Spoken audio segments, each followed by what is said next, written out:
Ada peribahasa hukum atau adagium hukum yang mengatakan communi observantia non est recedendum, yang artinya adalah tindakan-tindakan yang dilakukan oleh seseorang menandakan maksud yang terdapat dalam pikirannya. Nah, dalam suatu masyarakat, seringkali orang mencoba untuk melakukan tindak kejahatan yang terlintas dalam benaknya. Inilah topik pembahasan saya pada hari ini.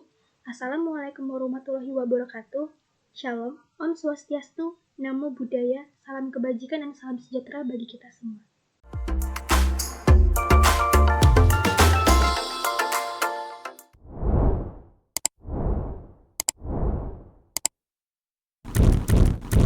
Salam kenal teman-teman semua. Pada kesempatan kali ini, saya akan membawakan dua materi yang akan saya bahas. Yang pertama mengenai percobaan dalam tindak pidana, dan yang kedua mengenai penyertaan dalam tindak pidana.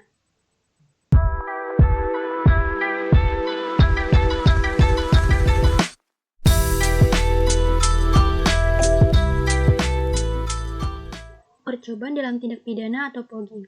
Dalam materi ini, saya akan membahas mengenai 3 hal yang seringkali menjadi pertanyaan masyarakat luas terkait dengan tindak pidana, yaitu apakah percobaan untuk melakukan suatu tindakan kejahatan itu dapat dipidana atau tidak, lalu bagaimana klasifikasi percobaan yang dapat dipidana dan tidak dapat dipidana, dan bagaimana ketentuan aturan hukum pidana atau KUHP yang mengatur tentang percobaan melakukan tindak pidana. Nah, sebelum itu, kita perlu mengetahui terlebih dahulu maksud dan pengertian dari percobaan.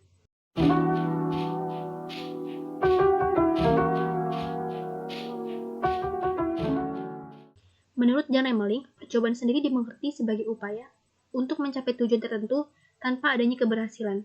Ketika ada seseorang yang memiliki tujuan atau niat untuk melakukan kejahatan, ingin tujuan tersebut tercapai, namun ada kehendak orang lain yang mencoba menghentikan kejahatannya. Jadi tujuan tersebut tidak terwujud atau tidak berhasil. Seperti contohnya dalam pasal 338 Kitab Undang-Undang Hukum Pidana yang berbunyi, barang siapa dengan sengaja merampas nyawa orang lain diancam karena pembunuhan dengan pidana penjara paling lama 15 tahun. Yang menjadi tujuan di sini adalah untuk merampas nyawa orang lain atau ingin membuat orang lain tidak hidup lagi, merebut hidup orang lain. Dengan demikian, percobaan dalam tindak pidana atau pogging adalah suatu kehendak untuk melakukan suatu kejahatan tertentu yang telah diwujudkan di dalam suatu permulaan pelaksanaan. Nah, permulaan pelaksanaan inilah yang merupakan elemen penting dari percobaan. Permulaan pelaksanaan dalam tahap pelaksanaan ini tidak sampai pada tahap tujuan. Jadi sudah ada upaya, sudah ada usaha, sudah ada tindakan, namun tanpa keberhasilan.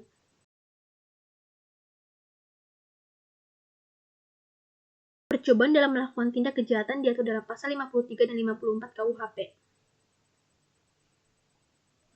Di ayat 1, kita lihat bahwa dalam unsurnya adalah ada niat, ada permulaan pelaksanaan, dan semata-mata bukan atas keinginan sendiri, tetapi karena orang lain. Lalu pada ayat 2, unsurnya adalah hukuman percobaan dikurangi sepertiga dari hukuman maksimum orang yang melakukan kejahatan. Pada ayat ketiga, pidana mati atau penjara seumur hidup adalah maksimal 15 tahun penjara. Pada ayat keempat, pidana tambahan hanya jika ketika kejahatan tersebut sudah selesai dilakukan. Pada pasal keempat, percobaan melakukan kejahatan dipidana, tetapi percobaan melakukan pelanggaran tidak dapat dipidana.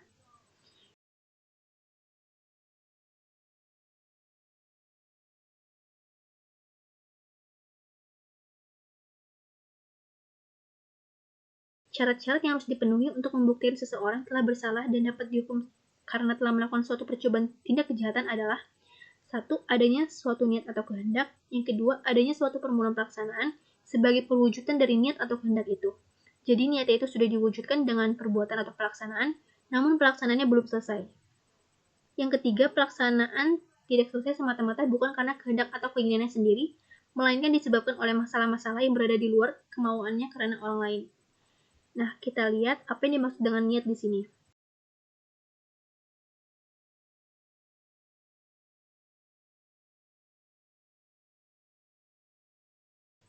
Niat atau dalam bahasa Belandanya adalah voornemen.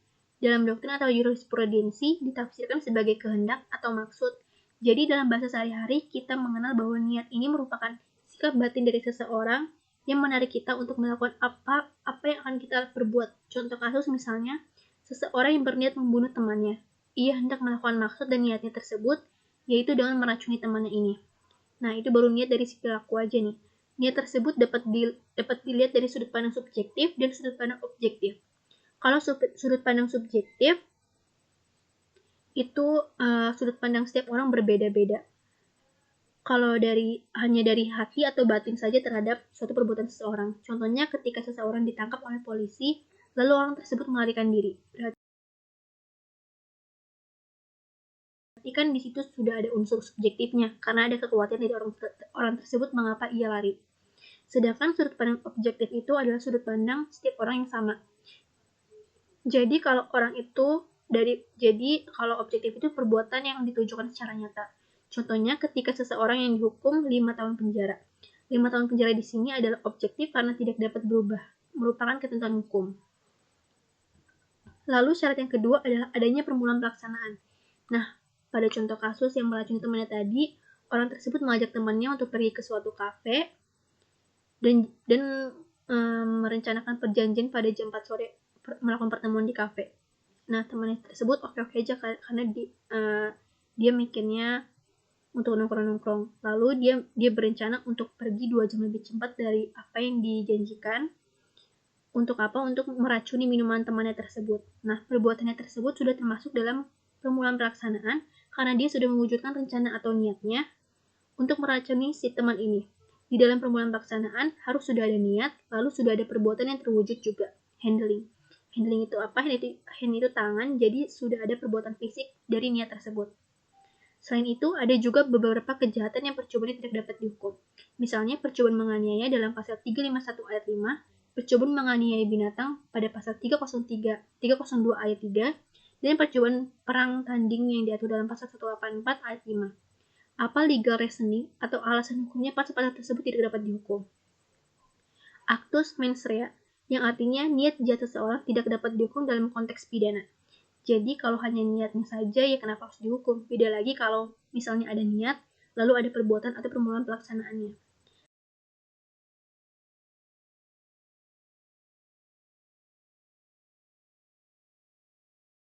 Klasifikasi percobaan yang dapat dipidana dan tidak dapat dipidana, batas antara percobaan yang belum dapat dihukum dengan percobaan yang telah dapat dihukum terletak di antara tindakan-tindakan persiapan dengan tindakan-tindakan pelaksanaan, yaitu berupa tindakan-tindakan yang mempunyai hubungan sedemikian langsung dengan kejahatan yang dimaksud untuk melakukan dan telah dimulai pelaksanaannya. Selanjutnya, kita akan masuk ke dalam materi yang kedua, yaitu penyertaan dalam tindak pidana.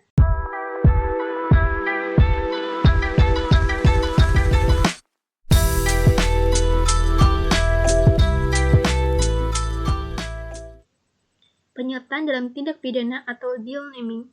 Apa itu penyertaan dalam tindak pidana?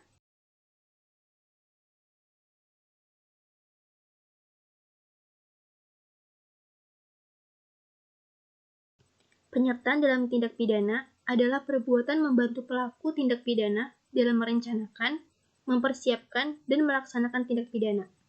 Dalam hal ini, seseorang bisa dianggap sebagai penyerta jika ia memberikan bantuan berupa informasi, alat, atau tenaga untuk melakukan tindak pidana. Namun, agar dapat dianggap sebagai penyerta, seseorang harus mengetahui bahwa tindakan yang dilakukan merupakan tindak pidana. Jika tidak mengetahuinya, maka orang tersebut tidak dapat dianggap sebagai penyerta. Ini merupakan hal yang sangat penting terkait dengan pelaku tindak pidana, apakah pelaku melakukan perbuatan kriminal sendiri, atau apakah pelaku melakukannya bersama-sama dengan orang lain. Penyertaan diatur dalam pasal 55 dan pasal 56 KUHP.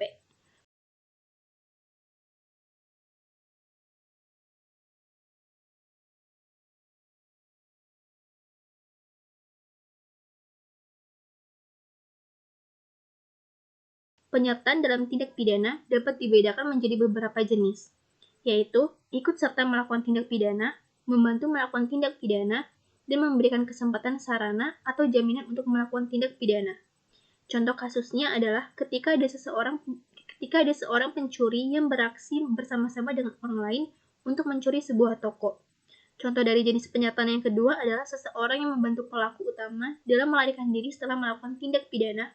Sedangkan contoh kasus dari jenis penyertaan ketiga adalah seseorang yang memberikan kunci mobil kepada pelaku utama untuk melarikan diri setelah melakukan tindak pidana.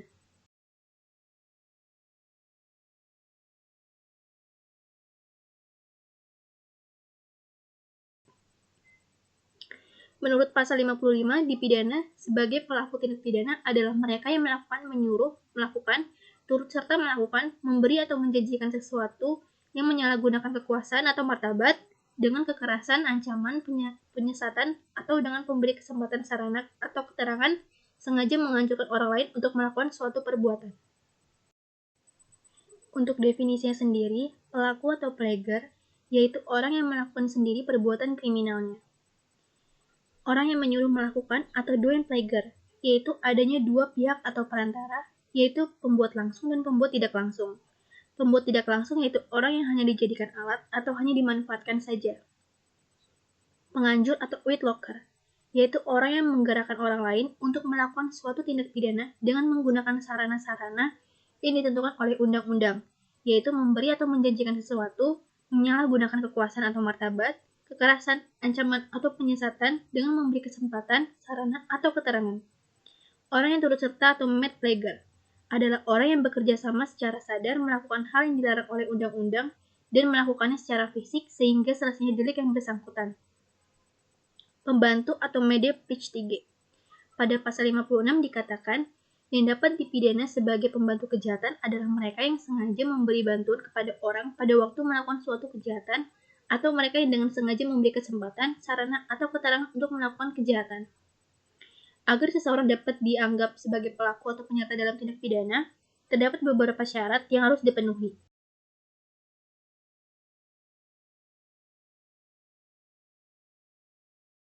Yang pertama, seseorang harus mengetahui bahwa perbuatannya melanggar hukum. Yang kedua, seseorang harus memiliki kemampuan untuk melakukan perbuatan tersebut. Yang ketiga, seseorang harus turut serta dalam perbuatan tersebut dengan kesadaran dan kesengajaan. Dalam kasus penyertaan, seseorang harus turut serta dalam perbuatan pidana dengan memberikan bantuan atau dorongan kepada pelaku utama. Bantuan atau dorongan tersebut harus membantu pelaku utama untuk melakukan perbuatan pidana. Selain itu, seseorang juga dapat dianggap sebagai penyerta jika ia memberikan persetujuan atau merencanakan perbuatan pidana bersama dengan pelaku utama. Baik, cukup sampai di sini paparan materi yang dapat saya sampaikan kepada teman-teman semua. Di paparan tadi terdapat kesimpulan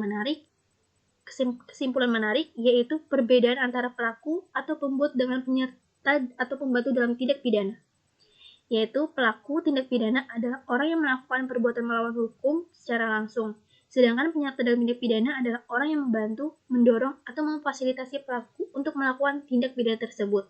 Contohnya dalam kasus pencurian mobil, pelaku adalah orang yang secara langsung mencuri mobil tersebut. Sedangkan penyerta bisa menjadi sopir mobil pelaku yang membantu mengangkut barang hasil curian.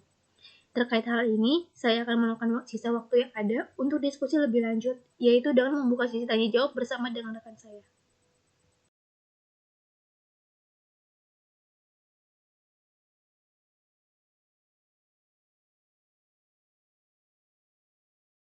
Oke, gue tanya ya. Iya. Yang pertama, apa sih alasan pemerintah atau pembuat undang-undang memberikan sanksi pidana bagi orang yang melakukan percobaan? Padahal kan tindak kejahatan yang hendak dilakukan oleh orang tersebut belum selesai atau belum sepenuhnya terjadi tindak pidana. Jadi kan pertanyaan lu mengacu pada si pembuat undang-undang. Kan gue bukan pembuat undang-undang, jadi gue kasih tanggapan gue aja. Sebelumnya kita perlu tahu kalau hukum pidana ini kan sebagai jantungnya asas legalitas. Jadi dengan dibuatnya undang-undang itu sebagai upaya untuk mencegah niat jahat seseorang dalam melakukan tindak kriminal. Selain itu juga untuk memberikan hak perlindungan hukum dan keamanan bagi korban maupun masyarakat. Terus nggak semata-mata juga orang yang mencoba melakukan tindak kejahatan dapat dipidana.